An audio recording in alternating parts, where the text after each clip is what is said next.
Zároveň vás pozývam k nášmu záverečnému panelu, našej panelovej diskusii. Poprosím, aby otec biskup Tomáš Gális, pán profesor Jan Ďačok, pán magister Filip Macák a v neposlednom rade naša dáma, pani profesorka Eva Grej, prišli k nášmu stolu, aby sme začali diskutovať. Nech sa páči, poďte. Tak vás teda ešte raz vítam pri našej záverečnej diskusii a ja by som sa ako prvého spýtala otca biskupa Tomáša Gálisa. Slovenská katolícka charita je takou charitatívnou tvárou cirkvi. Nie je jediná pomáhajúca inštitúcia, ale je to najväčší neverejný poskytovateľ sociálnych služieb na Slovensku.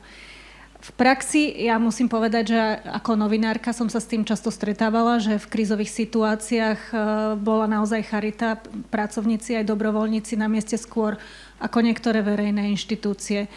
Prišli a pomáhali ľuďom naozaj. Je to tak správne, že charita supluje štát? Je to tak trvalo udržateľné? Je to správna tvár charity? Všetkých srdečne pozdravujem a teším sa za pozvanie, že tu môžem dnes reprezentovať katolícku cirkev, lebo však viac menej to stále sa týka o cirkvi. No a na tú otázku by som tak trošku, že pozrite, keď nejaká udalosť je, tam sú najprv dobrovoľníci. Aj hasičské, alebo také. To organizované príde až potom. Takže to je úplne prirodzené. Že aj cirkev, keď tak najprv sú tam tí dobrovoľníci, lebo tí určitým spôsobom sú najakčnejší a najkonkrétnejší, najbližší. Z toho sú aj výhody, aj nevýhody. No ale tak to už zase my všetko neporiešime, lebo žijeme v čase a v spoločnosti, ktorá tiež nie je celkom ideálna, ale k tomuto všetkému by som tak trochu poukázal na to, čo bolo len v tejto predchádzajúcej, v tom bloku povedané, že je tu dôraz skladený na toho, ktorý je láska. Spomínam si, keď nastúpil pápež Benedikt XVI a čakali sme na jeho prvú encykliku, všetci sme, čo to bude, lebo však on špica v teológii a tak, čo si... A on napíše encykliku, ktorá má názov Boh je láska. Deus caritas est. Však to všetci vieme, to je 2000 rokov. Ale on poukáže trošku inakšie, že to je naozaj to, čo mení človeka. Ale človek to sám vlastnými silami nevie zvládnuť. A preto je tu ten, ktorý sa skláňa k nám. Lebo diabol len sľuboval, budete ako Boh, keď budete toto a toto. V neposlušnosti, v odboji. Ale Boh je láska. Už sme tu počuli v tej kenóze, že zostúpil, dokonca keď to je geograficky, na najposlednejšie, najnižšie obývané miesto sveta Zem. Však? To je pod hranicou mora, srozumie. Takže to, viete, že Boh ide takto k človekovi. Takto sa ho ujíma, lebo tu, čo už bolo tiež povedané, že sme jeho stvorenie. Sme jeho ľud, Boží ľud. A keď sa preniesem trochu ďalej, v 60. roky, keď bola studená vojna a napätie medzi východ-západ a kapitalizmus, komunizmus a všetky tie, viete, že... Tak znovu je tu cirkev, ktorá ako si ukazuje, že treba pozerať trošku inakšie. A to pozerať, tak trochu poviem, dnes to aj viacerí, že pozerať nielen očami, ale srdcom. No a akoby ten nový pohľad je zrazu aj na Vatikánskom koncile v 60. rokoch. Tým, že je sústredené na to, že cirkev je totiž od samého počiatku, pretože je model trojice, tak je trojičná. A to je rodina. A to je cirkev, koncil, ktorý má názov, že je ekumenický a mohli by sme povedať taký lajmoty, tak hlavné je koinónia. Spoločenstvo, komunita. No a z tohto potom už idú zase tie ďalšie, to, čo už pápeži od koncilu, a zvlášť myslím, že aj práve Benedikt XVI, pretože bol účastníkom koncilu, ukazuje do už 21. storočia. Toto je podstatné. Ak na toto zabudneme, všetko ostatné ide pomimo. No a myslím, že práve z toho, že cirkev, teda charita je pre cirkev nie len istým druhom dobročinnej aktivity, ktorá by sa prípadne mohla nechať pre iných, ale patrí k jej prirodzenosti, je nepopierateľným prejavom jej podstaty. A to si treba, aby sme si uvedomovali. No a dnes to už tiež bolo povedané, že to nestačí len ako si verbálne, slovne vyjadriť, ale realizovať v skutkoch. To boli slova aj prezidenta Slovenskej katolíckej charity, otca biskupa Tomáša Galisa. Ďakujeme veľmi pekne. A ja by som pri charite ešte chvíľku zostala. Ja sa spýtam generálneho sekretára Filipa Macáka. Charita nemá len pomáhať, ale taktiež motivovať a nabádať ľudí k dobročinnosti. Mnohí ale pri pomáhaní tak trochu váhajú, možno sú neistí a nevedia, že či ich pomoc bude užitočná, či ju správne nasmerujú. Ako sa takýmto ľuďom prihovárať? Dobrý večer prajem všetkým, ktorí ešte držia a sú tu s nami. Je to krásny priestor a som rád, že môžem byť tohto celou súčasťou a počuť všetky tieto obohacujúce myšlienky. Charita by v prvom rade okrem toho, že ľuďom pomáha, mala by aj vytvárať priestor pre túto pomoc. Slovenský národ má obrovské srdce a pri tých rôznych situáciách sme to mali možnosť aj zažiť, aj vidieť a akákoľvek krízová situácia príde. To, že ako dlho to vydrží, to je druhá vec, ale tí ľudia naozaj, alebo my Slováci máme obrovské srdce a možno charita by mala byť tá, ktorá poskytne ten priestor a dodá ľuďom odvahu pomôcť, lebo my, kresťania, rozumieme tej pravej podstate. Ľudia, ktorí nie sú úplne z kresťanského prostredia, alebo keď ich tak pomenujeme, že sú skôr tak neveriaci, nerozumejú tým našim spôsobom, nerozumejú liturgii, Eucharistii ani Božiemu slovu, ale skutku lásky rozumie každý. To sa nedá. Každý z nás v nejakom momente svojho života pocíti tú potrebu pomôcť niekomu inému. A vtedy by mal prísť niekto, kto tu ten priestor a to umožní zachytiť toho človeka presne v tom momente, lebo po jednom skutku môže prísť ďalší a potom ďalší. Čiže charita by naozaj malo byť ten priestor, ktorý dá tú možnosť tých ľudí, keď chcú pomôcť, že im tú pomoc umožní a že nájde toho človeka a potom tá pomoc môže ďalej rásť a tým pádom vyrásť láska a s tou láskou vieme, ako to končí, že môže prísť ten Ježiš Kristus do tých životov a to je cieľ. Ďakujem pekne. Pani profesorka Eva Grej, vy na vysokej škole formujete budúcich sociálnych pracovníkov, teda ľudí, ktorí budú naozaj stáť pri tých, ktorí sa ocitnú v náročných životných situáciách. Vy presadzujete tzv. Integrálny pohľad na človeka. Čo to je a ako tento pohľad pomáha? Ďakujem veľmi pekne za pozvanie. Naša škola je Vysoká škola zdravotníctva, sociálnej práce svätej Alžbety a už v tom názve vidno, že prepájame tú zdravotnú a sociálnu starostlivosť. A dnes tu bolo veľa povedané o zdravotnej sociálnej starostlivosti a bolo tu veľa povedané o ľudskej dôstojnosti. To sa snažíme sprostredkovať aj tým našim študentom. A ten holistický pohľad znamená len toľko, že ten človek nie je len to mäso, tie kosti, že to nie je len to fyzické, ale že je to aj bytosť, ktorá má svoju dušu, má svoje rozmýšľanie, má svoje city, má svoje medziľudské vzťahy. A vlastne my, keď odizolujeme toho človeka v rámci nejakých pomáhajúcich profesí, že sa zameriame len na tú jednu dimenziu, tak vlastne nezachovávame dôstojnosť toho človeka, pretože to nie je jeho celok.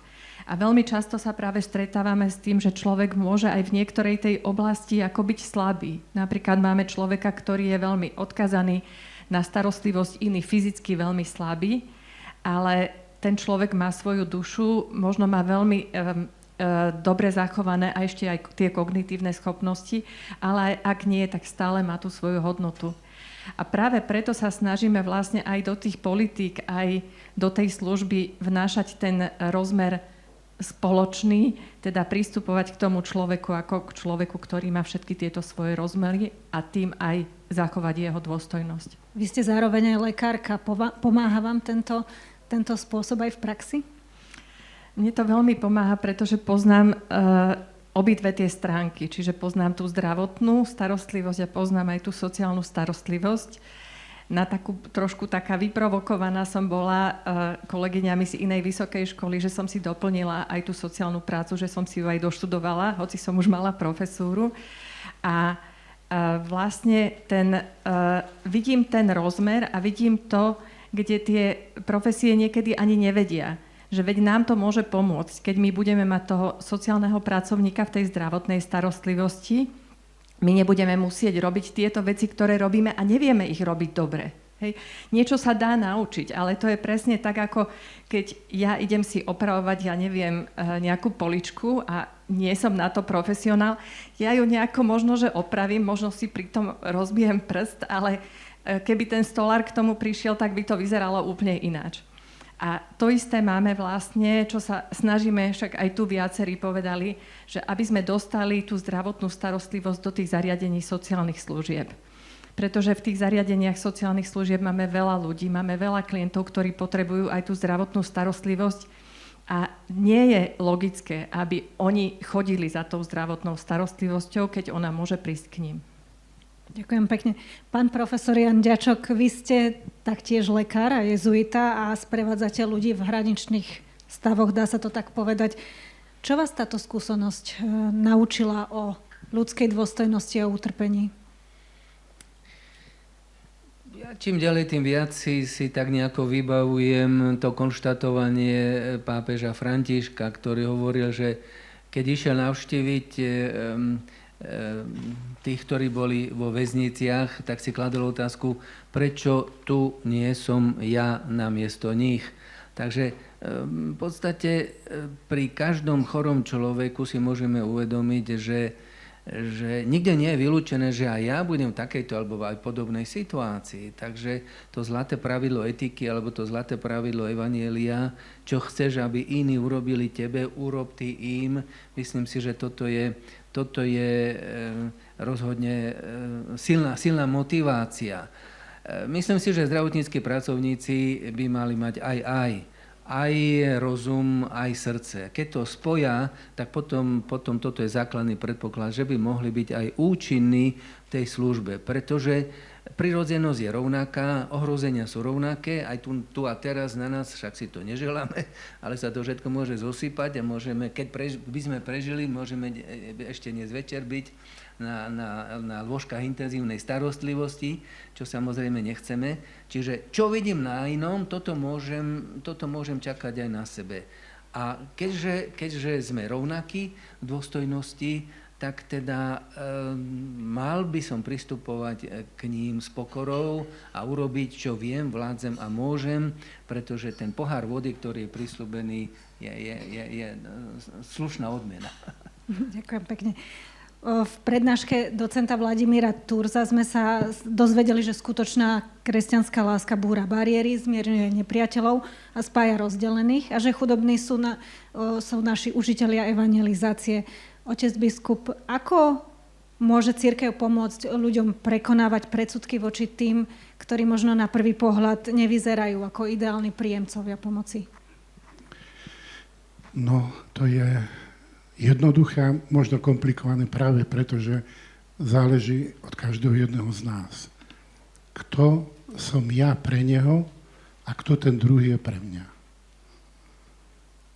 V tom, čo som trošku už povedal, keď viem, že ja som Bohom milovaný, určitým spôsobom by som to isté mal odovzdať ďalej. Že ten, kto sa so mnou stretne, je tiež, že je odo mňa milovaný. Ja som to tak osobne zažil, keď som biskupy máme také privilégium, že keď ideme do Ríma a sme na audiencii, tak máme, že ideme, volá sa to bačamáno, že poboskať biskupský prsteň. A keďže biskupom som sa stal, keď ma menoval Ján Pavol II, tak som mal stretnutie s ním, ale potom aj s Benediktom, aj s Františkom. S terajším svätým otcom som sa ešte osobne nestretol, ale môžem povedať, že s každým jedným z nich, keď som bol tak vis-a-vis, hej, že z tváre do tváre, tak som mal subjektívne, to poviem, taký pocit, ako keby v tejto chvíli on, ak by som ja jestvoval pre neho, nič, celý svet a všetky problémy sveta nie. A tak si to mnohokrát hovorím, že skús aj ty, aby tí, ktorí sa s tebou stretnú, aby no, a toto je možno tak trochu aj ten model, aby sme to, bez ohľadu na to, kto prichádza, aký, lebo aj mňa to niekedy môže tiež vytáčať. Som tiež človek, ale že v tej chvíli som tu pre teba. Pretože ja som milovaný, som vďačný za to, že Boh mňa miluje, takého, aký som, a že toto isté chcem. No, možno by to mohol byť taký trošku recept pre nás, pre všetkých, že každý deň si to tak pripomínať a snáď by bol svet ďaleko krajší. Ďakujem pekne. Pán profesor Ján Žačok, ako ponúkať pomoc tak, aby bola prijatá? Ťažká otázka. Keď si to premietneme, povedzme, na ulice Bratislavy, kde sa stretávame s rôznymi bezdomovcami, ja si myslím, že základným predpokladom je mať čas, prejaviť záujem od tohoto človeka a povzbudzovať. Povzbudzovať, aby mal odvahu niečo s týmto urobiť. Zaslúžite si lepšie podmienky, choďte sa opýtať, robte s týmto niečo, prechladnete. Hej. Čiže možno predpokladať, že aj iní vyvíjajú také alebo podobné úsilie, keď sú vonku, sú hladní, sú smední, tak teda neskôr hádam nejaké to dobré slovo môže nájsť nejakú tú živnú pôdu zo strany tohoto druhého človeka. Ale v konečnom dôsledku to závisí iba na neho. Pamätám teda na jedného, choďte tam, pýtajte si pomoc existuje. Ale keď on chce v tomto svojom rozhodnutí zotrvať, no čo ja s ním spravím? Hej? Človek si niekedy kladie otázku, že či niektorí, alebo ja neviem, či aj všetci, či sú psychicky fit, či sú psychicky zdraví, keď na tom nič nechcú robiť. Alebo možno, že tá situácia je taká zložitá, ale každopádne mať záujem, prihovoriť sa, opakovať, povzbudzovať. A myslím si, že každý z nás by mal mať k dispozícii informácie, kde ho nasmerovať. Choďte teda tam, toto vám ponúknu. Myslím si, že v tomto máme ešte značnú rezervu, hoci sa priznám, že sú nejaké tieto materiály, ktoré povedzme v centre mesta popisujú také a také možnosti. Veľmi som to nenaštudoval, verejne vyznávam, ale teda myslím si, že v tomto prístupe voči, povedzme, týmto bezdomovcom by sme mali mať nejaký čo najširšiu informačnú databázu.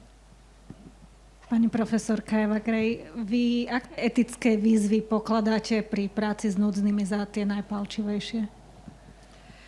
Tých je asi veľa, ale jedna z tých veľkých otázok je vlastne, o čom sa rozprávame aj so študentami, že naozaj, kedy tú pomoc dať, ako tú pomoc dať, do akej miery, lebo ako sa tu aj povedalo, že aj charita má to heslo pomoc k svojpomoci. My nechceme, aby ten človek zostal závislý na tej pomoci, čiže chceme mu pomôcť, ale chceme, aby aj on sa do toho zapojil a aby aj on sa snažil zmeniť. A stretávame sa aj s tým, že v tej praxi naozaj, že sú ľudia, ktorí zneužívajú ten systém. Že sú ľudia, ktorí chodia od organizácie k organizácii a zisťujú, čo by som mohol od nich dostať. Nemyslím to úplne vzlom, ale keď dávajú ber, keď bijú utekaj. Takže vidím takú možno aj ako otázku na prepojenie tých služieb, naozaj aj tak, ako Janko povedal, aby sme vedeli, čo kde je. A tá moja skúsenosť presne z tohto je z piatka tohto minulého týždňa, že pán bezdomova vlastne spadol na zem, pred nami sme bežali k nemu a keď sme ho nejako stabilizovali, videli sme, že relatívne vyzerá byť v poriadku, len je strašne opitý, tak som skúšala všetky možné čísla, ktoré hovorili teda, že sa starajú o ľudí bez domova. Mesto rieši len parkovaciu politiku, hoci tam majú napísané, že môžete sa tu ohlásiť, ale nedajú vám možnosť. A ostatné tie služby vlastne nikto nebol schopný a ochotný pomôcť. Jediný bol Depol, kde bolo ale otázka, ako ho tam dopraviť.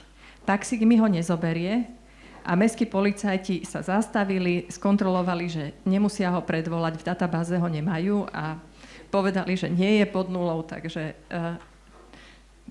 v podstate tá pomoc, aj keď je deklarovaná, tak často vlastne reálne nefunguje. Čo sa s tým dá robiť? No, jednak si myslím, že naozaj treba tlačiť na to aj napríklad na to mesto, lebo nie je to otázka charitatívnych a prišla pani z Charity, ktorej volali, že zomiera človek na ulici, hej, niekto si všimol, takže tí ľudia sú vnímaví, hej, že chceli pomôcť. Ale reálne to dopadlo tak, že kým sa toto všetko dialo a kým prišli tí mestskí policajti, ten pán sa pomaličky tak akože prebral a vlastne potom ho riešil brat Márius ďalej, ale nemal ho akým spôsobom dostať niekam. Čiže nám chýbajú niektoré tie služby, ale zároveň nám chýba častokrát aj to prepojenie a tá komunikácia, aby sme zase pre niektorých tých klientov nerobili až takú nadštandardnú starostlivosť. Ako teda motivujete študentov, keď sa stretávajú s takýmto neúspechom alebo možným neúspechom? No my sa snažíme tým, že naši študenti už sú, to nie je človek akože bežný človek na ulici, čiže my sa snažíme naozaj, aby tí študenti s tým človekom pracovali, zisťovali, v čom je problém, prečo sa dostal do takej situácie. Samozrejme nie v krízovej intervencii, ale v tej už práci s tým klientom. A jedna z vecí je naozaj, že snažíme sa vložiť do nich aj nejaké tie hodnoty, ale ja sa priznám, že môj taký aj druhý motív prísť na túto konferenciu je, že tí študenti potrebujú, oni sa najviac naučia tým, že pozorujú.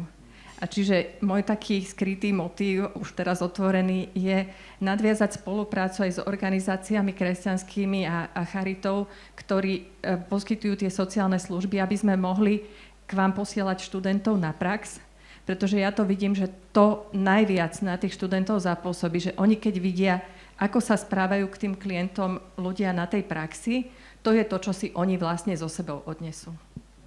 V podstate aj táto konferencia je o tom, aby sme neposudzovali núdznych, ale poskytli im pomoc. Pán generálny sekretár Filip Macák, ja by som sa chcela spýtať, že akým spôsobom keď sa vlastne Charita stretáva s ľuďmi, ktorí sú naozaj v hlbokej kríze, ako komunikovať o ich utrpení, ako hovoriť o ich osudoch tak, aby Charita motivovala ľudí prispieť finančne napríklad v nejakých zbierkach, ale aby sa komunikovalo takým spôsobom, aby si tí ľudia zachovali ľudskú dôstojnosť.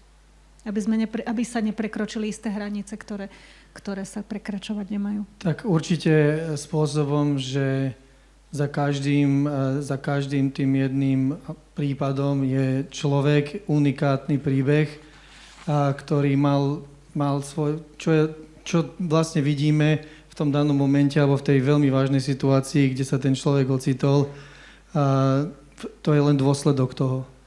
Že musíme si vždy pripomínať aj to a nejaká aj tá prevencia, aj všetky tie aktivity, ktoré robíme, aj tá osveta, že koľko ten človek vlastne za to môže, že sa ocitol dneska na ulici, že dneska je tam s tými... Ja som bol včera prvýkrát v Depole na tej svätej omši a videl som teda, mal som možnosť vidieť klientov, ktorí tam potom postupne prichádzali a keď mňa veľmi zasiahla tá igelitka, ktorú si so sebou niesli, to je ich celý život. A ja som sa tak zamyslel na chvíľku, že čo všetko si tam v tej igelitke nesú. Videl som tam rôzne predmety, ktoré môžu byť možno momentom v ich živote, možno dávnejším, niečo si uchovajú dlhšie a niečo ešte možno zo života, kedy viedli normálny život. Čiže Asi tá pravda je taká veľmi dôležitá, ale nikdy naozaj nezabudnú na to, že tá dôstojnosť človeka je absolútne kľúčová bez ohľadu na to, v akej ťažkej situácii sa nachádza. Takže asi týmto spôsobom by sme mali aj my ako Charita komunikovať, nepoužívať ľudí ako kampaň, aby toto nemá byť ten prostriedok k tomu, ako robiť ten dnešný fundraising alebo zbierať tie prostriedky. A zase na druhej strane musíme veľmi jasne, a asi je to pre celý neziskový sektor, že dneska tá pravda a transparentnosť používania tých zdrojov je kľúčová. Takže asi v týchto dvoch veciach, to tak pravde a v tej dôstojnosti každého jedného osudu. Ďakujem pekne.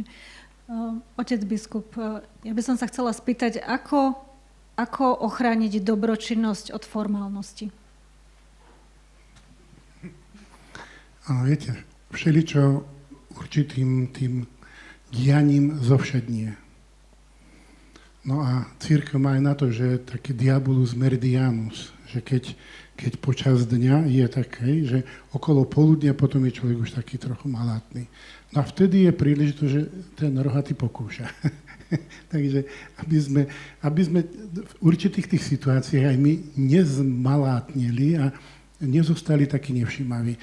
Ďakujem, že neviem, na takomto fóre, lebo sú tu aj zo štátu, alebo teda zo societas, spoločnosti, ktorí sú zodpovední za sociálne, lebo cirkev je zodpovedná za charitu a vždy ju bude robiť. To je vlastnosť, to je podstata cirkvi. Dokonca ja tu mám, že keď som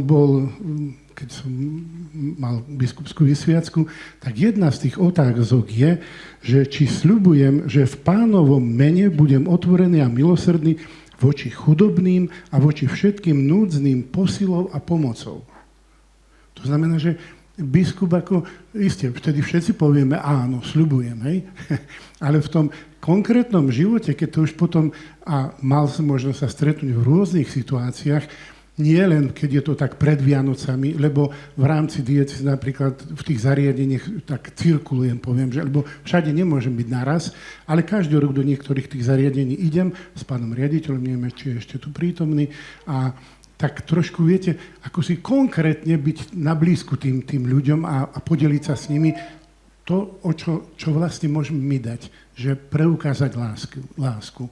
Nejaký ten skutok, ktorý tak potešia, alebo zrazu možno vyvolá úsmev, alebo ako sa povie, že rozradosní srdce. Hej? Ale teším sa, že je tu, alebo sú tu tí, ktorí sú zodpovední v spoločnosti a že to, čo bolo povedané, lebo som len popoludní, keď hovorili z Čiech, aké to síce máme veľmi dobré kontakty s Českou charitou, takže aj s pánom prezidentom, keď o to už ide, ale že trošku sú pred nami v tom, že vidia ďalej. Viete, my sme kúštik taký, že ako keby sme sa báli, že prečo by sme to by mali byť ty a ty, ale oni to nerobia. Prečo to politici nerobia? To znamená, aby sme boli my, ktorí vidia ďalej. A to, čo páči sa mi, že dnes tu bolo povedané mnoho konkrétneho, že vidíme ďalej. A aj ako na to. Takže fandím a žehnám, lebo biskup čo inšie môže robiť, len tešiť sa a žehnať, nie? Lebo to Pán vzrast dáva. No takže ďakujem pekne. Áno, aj dvíhať. Hej. Ja si spomínam ešte, keď som bol farárom v 80. rokoch, tak Ján Pavol II bol zaujímavý tým, že on mnohokrát vtedy, keď sa tukalo mládež, rodina, tak hovorí, pozývajte a sprevádzajte. No a o tomto ja stále hovorím aj v rámci mojej služby biskupskej, že aby sme pozývali a sprevádzali. Lebo viete, pozvať to je jednorazovka, ale sprevádzať, to už ide na nervy. Ale dá sa to zvládnuť, keď je systém. Ak je chaos, tak je o ničom.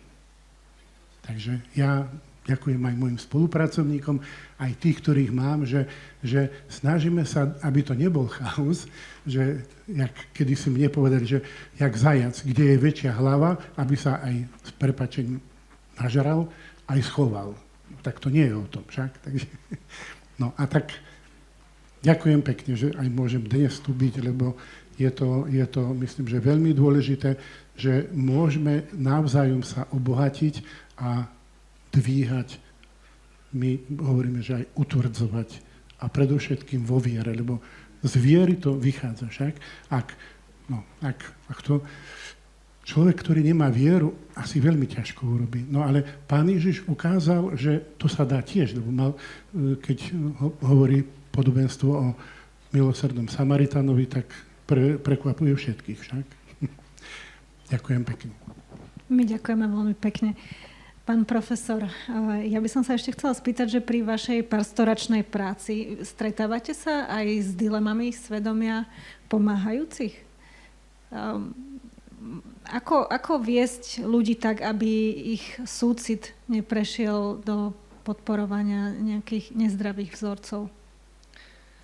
Ja si myslím, že každá doba mala svoje výzvy, ťažké výzvy, aj tá naša má a bude mať stále zrejme viac. Z môjho pohľadu ten chaos západnej spoločnosti alebo postmodernej spoločnosti sa u nás dostáva ešte na väčšie obrátky. No a ľudia sa stretávajú s rôznymi otázkami, tak čo si myslíš, teda čo s tým, aké stanovisko mám zaujať. S týmto treba počítať a nakoniec je to aj niečo také prirodzené, že ľudia uvažujú nad tým, s čím sa stretávajú a s čím sú konfrontovaní. Hej.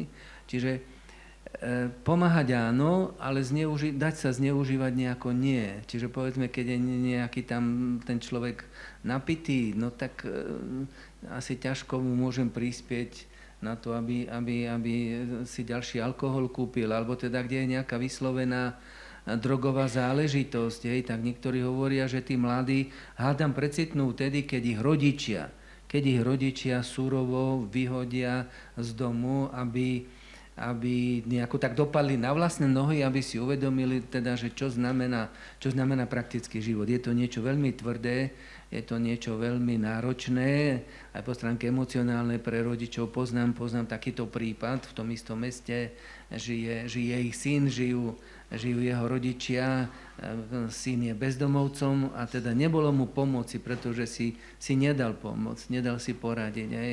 Že keď tí ľudia kradnú a oberajú tých svojich najbližších o to, čo je spoločné, potom zrejme zatvárať oči na takouto realitou by nebola pomoc, ale teda by bolo iba takým nejakým tichým súhlasom, aby si išli svojou cestou.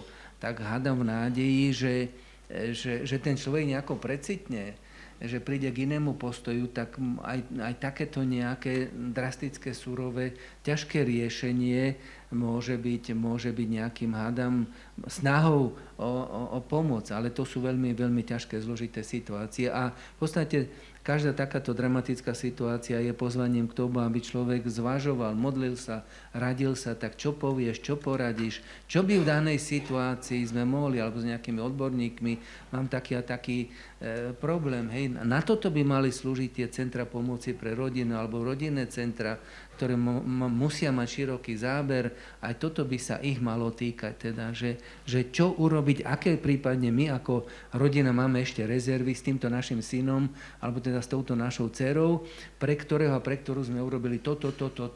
Hej. Čiže konzultovať a hľadať riešenie, ale veriaci človek samozrejme, že sa majú spoliehať, aj môžu sa spoliehať aj na toho, ktorý jediný môže zmeniť srdcia aj tých najbližších. No a to je ten najvyšší, ktorý všetko vie, všetko vládze a všetko môže. Ďakujem veľmi pekne. Pani profesorka, na záver by som sa chcela ešte spýtať, či ten integrálny pohľad na človeka môže pomôcť aj tým ľuďom v pomáhajúcich profesiách, pretože aj oni sa dostávajú do kritických situácií, sú pod veľkým tlakom a často je za následok aj u nich ťažší psychický stav.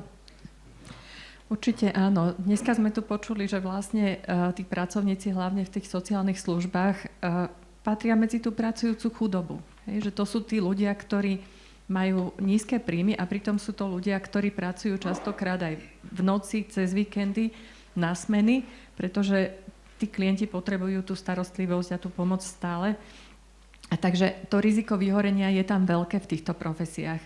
Druhá vec je, že samozrejme, že je tam aj tá emočná zainteresovanosť. My samozrejme sa snažíme aj študentov učiť nejakej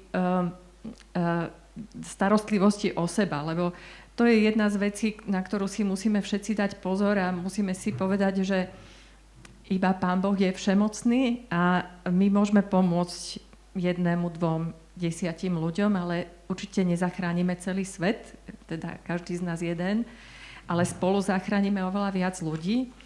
A keď dlhšie vydržíme v tej pomoci, tak zachránime viac tých ľudí, takže musíme sa starať aj o seba a zároveň aj tí zamestnávateľi alebo tie organizácie, ktoré poskytujú tú pomoc, sa musia starať o tých svojich zamestnancov. A ten štát by sa mal starať o tých svojich pomáhajúcich pracovníkov, aby oni vydržali, aby mohli robiť tú službu a aby ju mohli robiť kvalitne, aby nevyhoreli.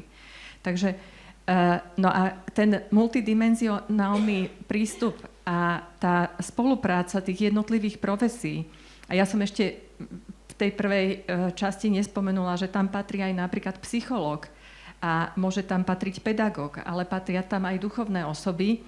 A teraz tešíme sa z novej stránky, ktorú Konferencia biskupov Slovenska urobila k duchovnej starostlivosti v zdravotníckych zariadeniach. To len tak robím reklamu, že vieme si nájsť, kde a ktorý kňaz nám môže prísť zaopatriť blízkeho v zdravotníckom zariadení. Takže keď celý tento tím spolupracuje pri tých jednotlivých problémoch tých klientov, tak každý robí to, čo vie robiť dobre, na čo študoval 3-5 rokov a viac. A tým pádom to riziko toho vyhorenia je oveľa menšie. Takže určite tá spolupráca nám pomáha. Ďakujem pekne. Pán Macák, ľudia, ktorí pracujú v charite, sa stretávajú naozaj s veľmi vážnymi osudmi a ľudskými príbehmi. Ako sa dá udržať si nadhľad? Čo pomáha vnímať človeka ako celok s jeho sociálnymi, psychickými, duchovnými, ale aj materiálnymi potrebami? Tak asi tým najkľúčovejším v tom celom je, že Boh stvoril človeka na svoj vlastný obraz. A toto je celý ten vnem, ako máme aj my, alebo aj charitáci, dobrovoľníci, ktokoľvek pracuje v tejto sfére, pristupovať k človeku. Zároveň veľmi si musíme uvedomiť aj znova dôstojnosť, ale byť k tomu človeku viacej partnerom ako niekto, kto stojí nad ním a direktívne mu hovorí, ako má žiť alebo čo má robiť. Lebo potom aj z toho partnerského vzťahu v zmysle rovnocennosti môže ten moment, kedy príde možno nejaký len kúsok tej zmeny o mnoho skôr. Spolu s tým veľmi dôležité je, aby sme boli veľmi empatickí a snažili sa aj presne ako hovoria kolegovia, pri návale toho všetkého a tých ťažkých podmienok pracovných stále mať otvorené srdce a počúvať tých ľudí. Že možno aj na chvíľočku si len tak sadnúť a vypočuť si ich a možno to je otravné, ale toto je ten moment aj tej našej lásky a toto musíme cibriť a v tomto sa musíme zlepšovať v každej chvíli. A v neposlednom rade je to aj ten tím, aby sme vedeli, že nie sme my tí, ktorí nielen, že nespasia svet, ale ani nezachránia toho jedného človeka, ale v týchto všetkých profesiách pracujú ľudia, ktorí sú odborníci, či už sociálna práca, psychológia, ale aj tá duchovné sprevádzanie. Tak a celé to tvorí celok a vtedy to môžeme prísť bližšie k tomu výsledku, ktorým je určite tá spása. Ďakujem pekne, to sú pekné slova na záver. Dámy a páni, naša diskusia sa blíži ku koncu a nech sa páči. Trošku si tak chcem zobrať slovo, lebo do tohto by som rád spomenul moje osobné stretnutie so teraz už svetou matkou Terezou z Kalkaty za totality v 80. rokoch, keď sme sa nemohli stretávať v Československu, ale také veľké stretnutie sme mohli robiť v vtedajšom NDR. A tak sme boli vo východnom Berlíne, ona prišla zo západného Berlína, lebo tam boli jej sestry v nemocnici a starali sa o tých, ktorí boli chorí na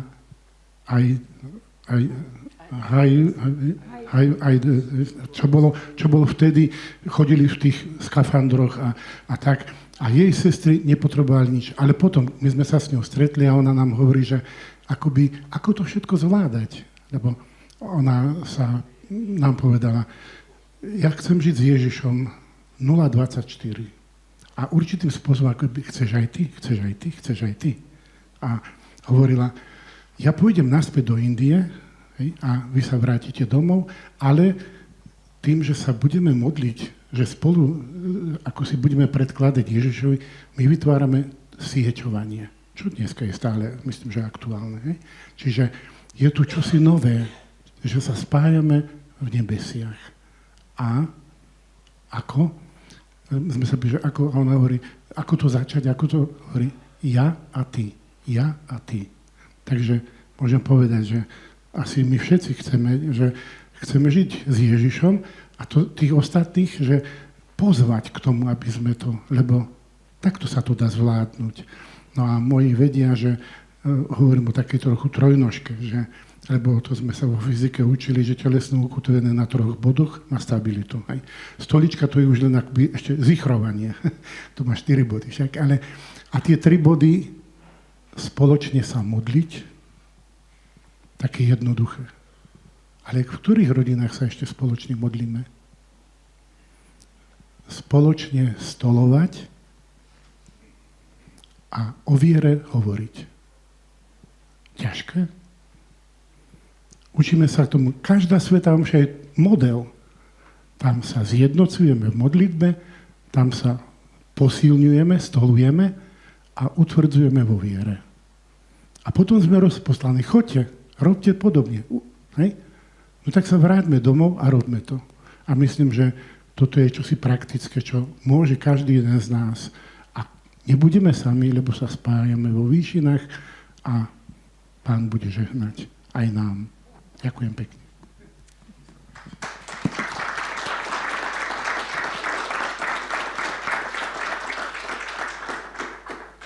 Ďakujem otcovi biskupovi Tomášovi Galisovi, prezidentovi Slovenskej katolíckej charity za záverečné slova a za účasť v diskusii a za všetky podnetné veci, ktoré ste nám povedali.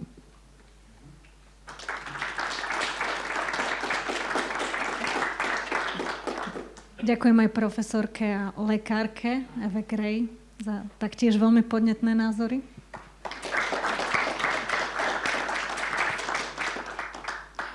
A profesorovi a lekárovi Jánovi Ďačokovi taktiež. Ďakujem veľmi pekne. A generálnemu sekretárovi Slovenskej katolíckej charity, magistrovi Filipovi Macákovi. Ďakujem veľmi pekne.